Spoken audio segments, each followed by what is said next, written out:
전도훈련 EBS 개인 양육 메시지 2강인데 이 EBS에서는 가장 중요한 게 뭐냐면은 사명자, 우리가 새 신자를, 기존 신자를 사명자로 세우는 거예요. 일꾼으로 세우는 거예요, 한마디로 말하면.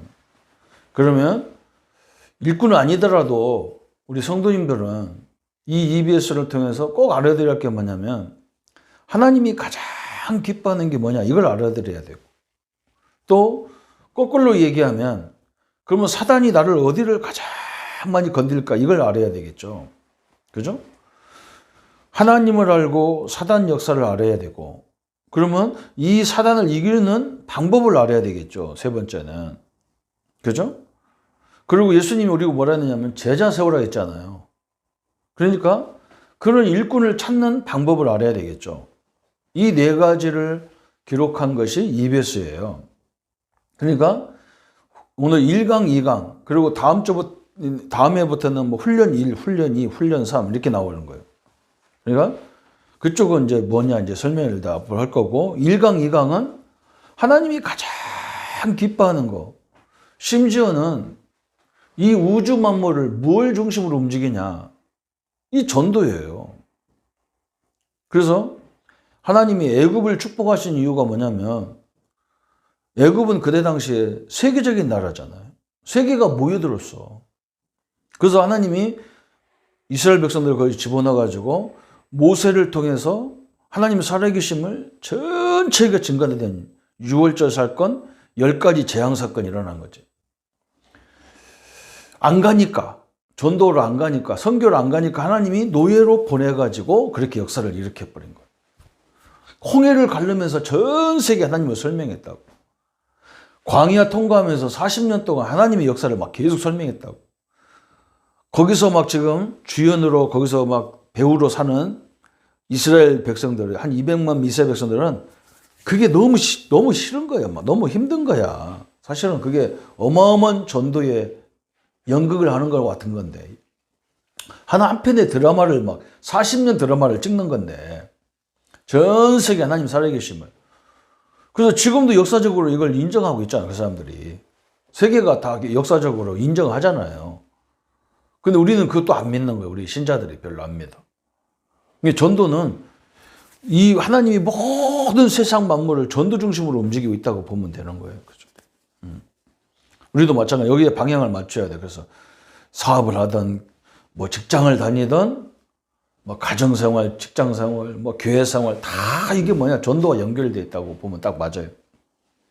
그래서 하나님이 그걸 가장 기뻐하는데 거기에 쓰이는 사람이 누구냐, 복음을 깊이 하는 사람을 쓰신다는 거예요. 두 번째는 2강은 전도의 방법, 마태복음 28장 16절 20절에 방법이 나왔단 말이에요. 그러니까 어떻게 우리가 땅끝까지 모든 족속으로 제자 삼을 수 있겠냐는 거지. 제자 삼는 방법밖에 없어요. 빨리 이런 일꾼을 먼저 세우는 것밖에 방법이 없어요. 내가 죽으라고 다녀봐야 창원에 이 도계동도 다 못 살려. 그렇잖아요? 여기만 해도 몇만 명 되는 것을 어떻게 다 내가 가서 복음을 말합니까? 그렇게 불가능한 거예요. 그래서 동시에 할 수 있도록 제자를 많이 세워서 이렇게 하는 거죠. 이게 24시간밖에 우리가 주어지지 않았다면 내 시간이. 그죠? 이것을 24,000시간, 뭐 2억 4천 시간을 2억 4만 시간을 만드는 방법도 뭐냐? 제자를 세우는 거예요. 이걸 같이 할 수 있는 많은 사람을 세우는 거예요. 이게 얼마나 중요합니까? 요즘에는 이제 뭐 코로나 때문에 현장을 못 가니까 이런 미디어를 통해서, 그죠? 이런 것을 통해서 이제 우리가 막 복음을 땅끝까지 증거할 수 있는 이런 방법을 하나님 주신 거지. 이게 너무 감사하죠. 전도의 방법은 마태복음 28장 16절 20절에 모든 족속으로 제자 삼는 거다. 이게 중요하단 말이죠. 그 서론에 나왔죠. 우리가 담대하게 복음을 전할 수 있는 것은 예수님께서 불신자들을 수고하고 무거운 짐진 자들이라고 했다.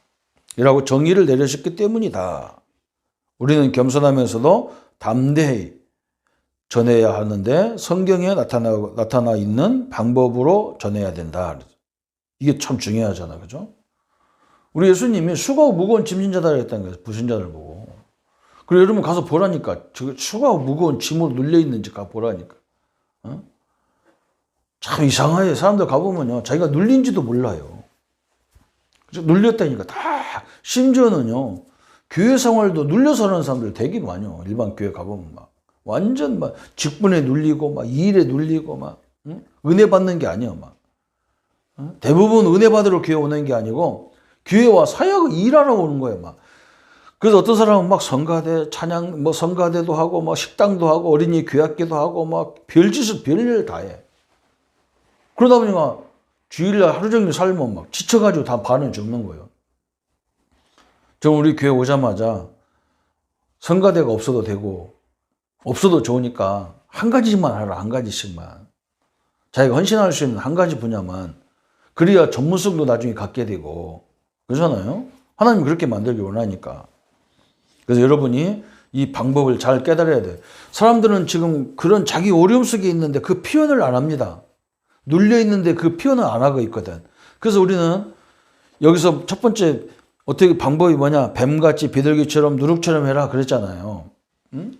여러분 현장에 가가지고 뱀처럼 지혜롭게 비둘기처럼 이렇게 온유하게 누룩처럼, 누룩은 특징이 뭐냐면 그냥 밀가루 속에 누룩이 들어가면은 거기다 물로 더 버무려 놓으면 다 영향을 줘서 막 나중에 밀가루를 막 이렇게 부풀게 만들어서 그걸 빵 만들어 먹고 그러잖아요. 현장에 들어가면 소리 내라, 소리 내지 말란 말이에요. 왜? 저 사람이 분명히 하나님을 안 믿으면 불신자 상태나 눌려 있는 상태인데 그걸 우리가 찾아내야 답을 줄 거 아니야. 그렇잖아, 그죠? 아니, 그걸 모르는데 어떻게 답을 주냐고. 그래서 여러분 현장에 가보면 현장에 이런 데 가가지고 그래서 좀 지위가 있을수록 좋아. 사회적 지위가 있으면 편안하게 이렇게 상대방을 좀 직원들을 편안하게 하면 가정에 무슨 일이 있냐, 자녀들 어떻게 사느냐, 어떻게 성장했는가 이렇게 살살 물어보면 다 답변해 주잖아요. 내가 편안하게 하면 다 나오거든. 이렇게 살았고 이런 문제 속에 있고 지금 이런 어려움 속에 있다. 그러면 경제적으로 도울 수 있으면 도와주면서 이제 복음을 전하고. 그 뱀같이 하는 거예요. 누룩과 같이 하는 거예요. 그죠? 내가 그 사람이 어떤 문제가 있는지 알아야 답을 주지. 무조건 답을 줘버리면 안 되잖아.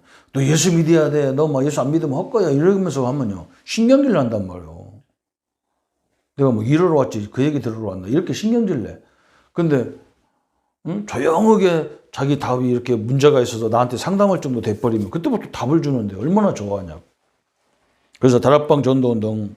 두 번째는 다락방 전도운동 그랬잖아요. 다락방이란 각자 처한 장소에서 하나님의 목적과 계획이 있음을 발견하여 그 현장에서 말씀운동을 일으켜 전도하기 위한 방법으로 초대교회 무형이라 할 수 있다. 그래서 현장에서 조용히 답이 나오면 문제가 딱 나오면 거기에 답을 주는 거예요. 예수 이름, 예수 생명, 예수 능력, 예수 치료, 기도 응답받지 이렇게 받게 만드는 거. 네가 어떤 문제 있어도 예수 이름 부르면 끝나는 거잖아요. 그죠? 두 번째, 하나님은 현장을 변화시키고 성도에게 능력 주시기를 원하신다. 그러므로 하나님의 살아있는 말씀이 삶을 곳곳에 성취되기를 바라고 계시며 이는 하나님께서 가장 기뻐하는 일이다. 그랬어요.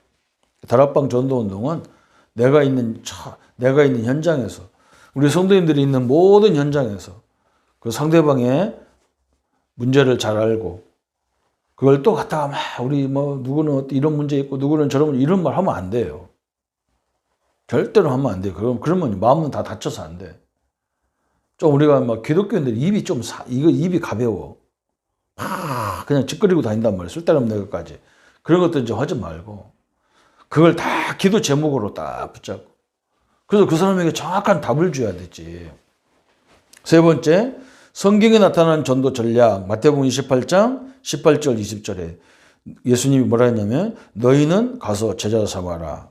아버지 아들과 성령의 이름으로 세례를 주고 내가 너희에게 분부와 가르쳐준 것을 가르쳐 지키게 하라 그랬잖아요.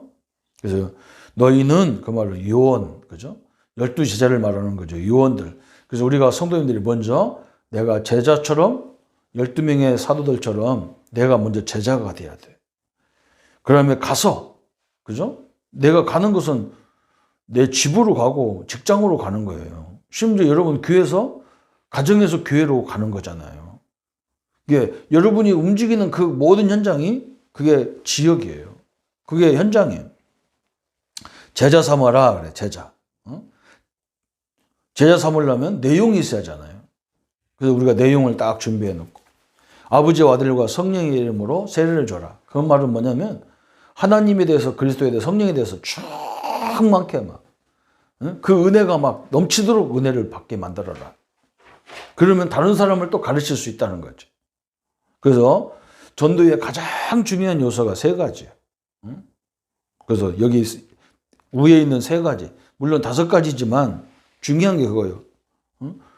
그래서 너희는 그 말에 유모요.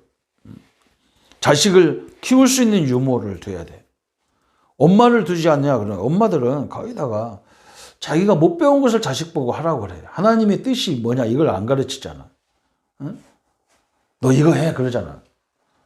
그런데 유모는 특징이 뭐냐면 주인이 얘를 어떻게 해라 그러면 그대로 하잖아요.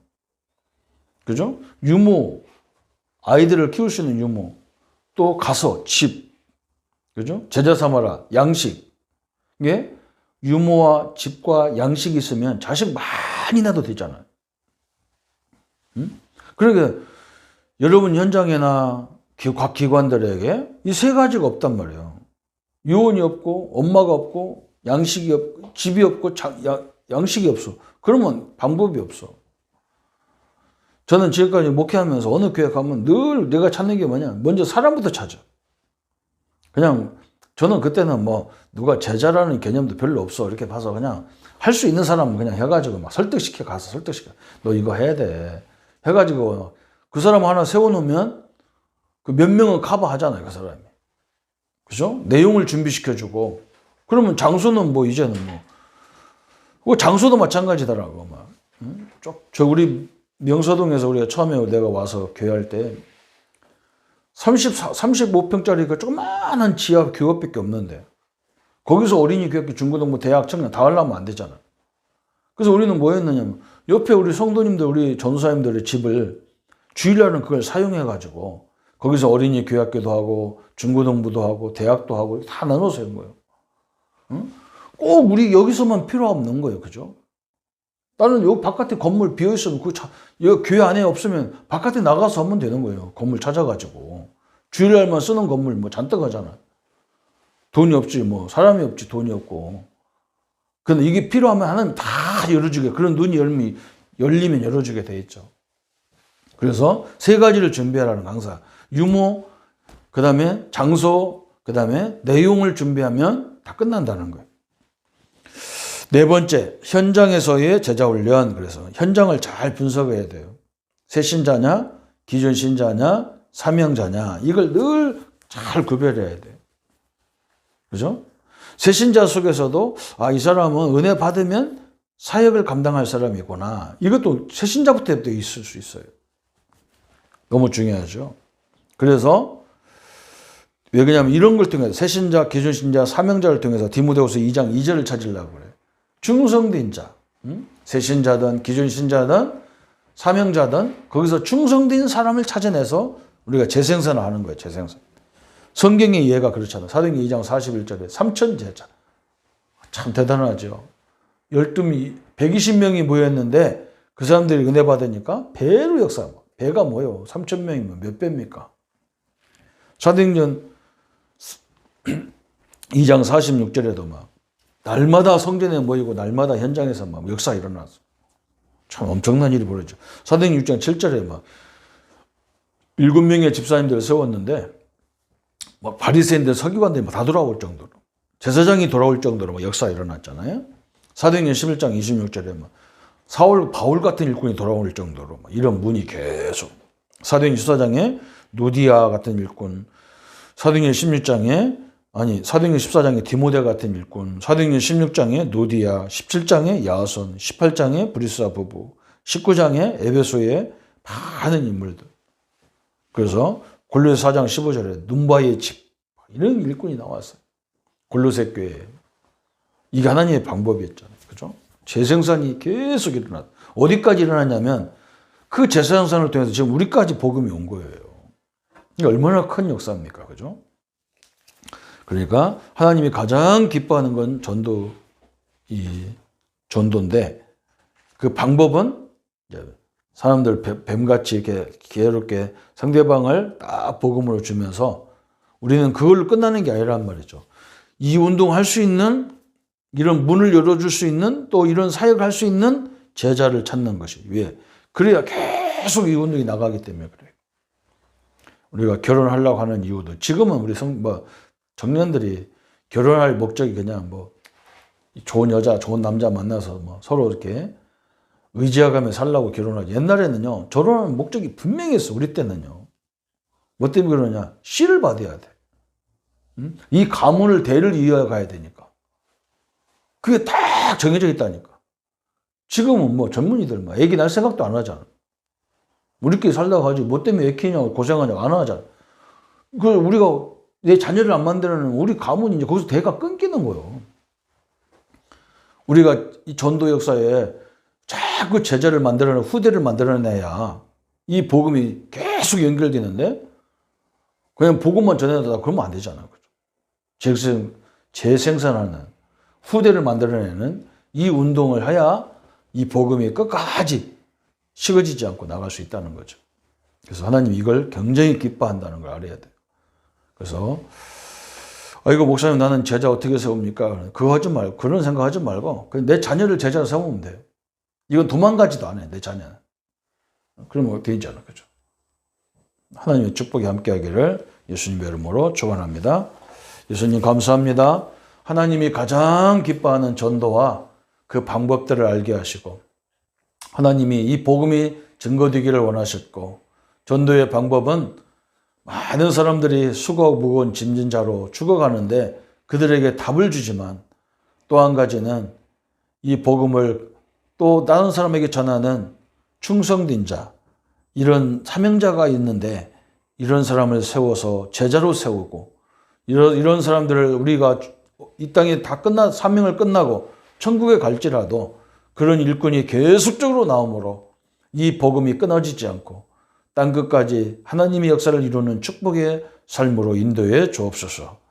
아브라함에게 주신 축복을 저 요셉 때에 성취된 것처럼 우리가 지금 이 비밀을 말하고 증거하는 것이 우리 후대들을 전 세계 복음화의 주역으로 쓰임받는 거라는 것을 늘 명심할 수 있는 믿음의 역사를 허락하여 주옵소서. 예수 그리스도 이름으로 기도합니다. 아멘.